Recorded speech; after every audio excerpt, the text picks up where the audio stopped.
De nouveaux comportements à caractère inquiétant. Hier, au Standard de Liège, les Liégeois recevaient le club de Bruges. Au début du match, de très nombreux supporters du club flamand ont effectué un salut assimilé à un geste nazi.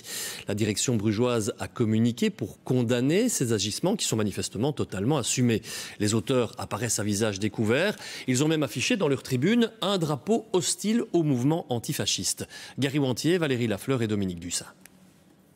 Voici la photo qui choque des supporters brugeois faisant un salut nazi à Sclessin avant la rencontre Standard, club de Bruges d'hier soir.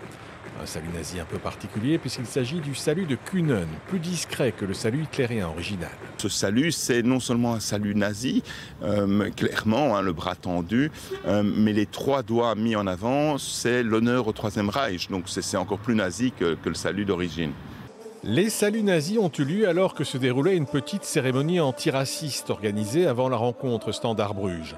Des banderoles condamnant le racisme dans et en dehors du milieu du football étaient visibles un peu partout dans le stade, ce qui n'a visiblement pas plu à un petit nombre de supporters brugeois qui ont donc fait le salut de Kühnen.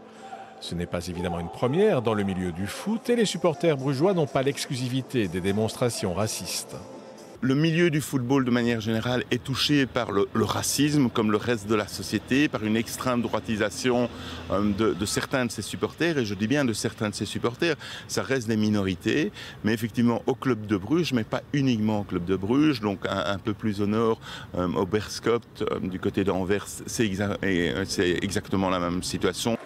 En découvrant les images de supporters faisant des saluts racistes d'hier soir, le club de Bruges a publié un communiqué condamnant clairement cette attitude et affirmant qu'il identifiera et sanctionnera les supporters impliqués.